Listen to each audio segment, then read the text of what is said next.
শান্তিনিকেতনের খুব কাছেই এক গ্রামে রবীন্দ্র জয়ন্তী পালন হচ্ছে। সেই গ্রামেরই এক বয়স্ক হতদরিদ্র অশিক্ষিত বৃদ্ধ মানুষ এসেছেন রবীন্দ্র জয়ন্তী পালন দেখতে ও শুনতে। তার চোখে রবীন্দ্র জয়ন্তী। ক্লাবের ছোঁড়াগুলা সব মাইকে বললে, হ্যালো, সত্তর চলে আসুন।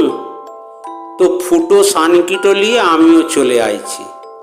ছোঁড়াগুলা সব বললে, আজকে আমাদের গুরুদেবের জন্মদিন, আজ 25শে বৈশাখ।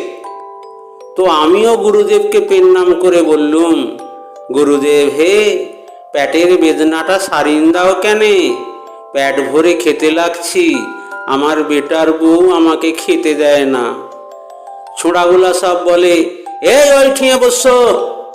তো বসলুম হেঁট্টো গেঁড়ে। আমাদের গাঁয়ে না একবার সামন্ত মশাইয়ের গুরুদেব আইছিল। খুব মৎস্যভন ছিল, বড়ির টক আর বিউলির ডাল।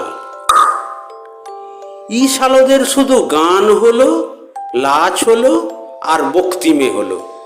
আমি বললুম, হ্যাঁ হে, সব গান গাইছো টুটি ফাটিন, লাচ করছো মাজা দুলিন, ফুল মালা ধূপ ধুনো চড়িয়ে দিলে ল করি ল গন্ডা, ঘন ঘন বলছো গুরুদেব গুরুদেব, ঠাকুর ঠাকুর।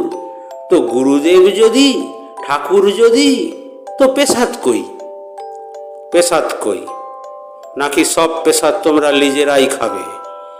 স্বাধীনতার বন্দেগুলা যেমন সামন্ত খেয়ে নেয়। একটা লম্বা পাড়া বাবু আইছিল শান্তিকেতন গাইতে, শান্তিকেতন গাইতে। বাবুটা বললে, আমাদের এই মুখ্যদের দেশটার কিছু হলো না। হবে কি করে শালো? যা সব খাবার নিজেরা খেয়ে নিয়েছ। নিজেরা খাবে ক্ষীর কদম আর মোহন ভোগ, আর আমাদের কিনে দেবে শুকনো বাতাসালাই।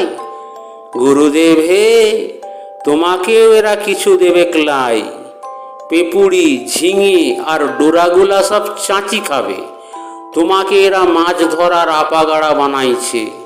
তুমি আমাদের ঘরে চলো ঠাকুর, গোবর নিকোনো উঠোনে জাম কাঠের পিঁড়ি দেব বসতে। শুকনো বাতাসা ভক্তি লয়, পরাণ উজাড় করে দেব ভালোবাসা। একটি দিনের লেগে, একটি ক্ষণের লেগে আমাদের ও পাড়ার প্রাঙ্গণের ধারে একবার চলো ঠাকুর, একবার, শুধু একবার।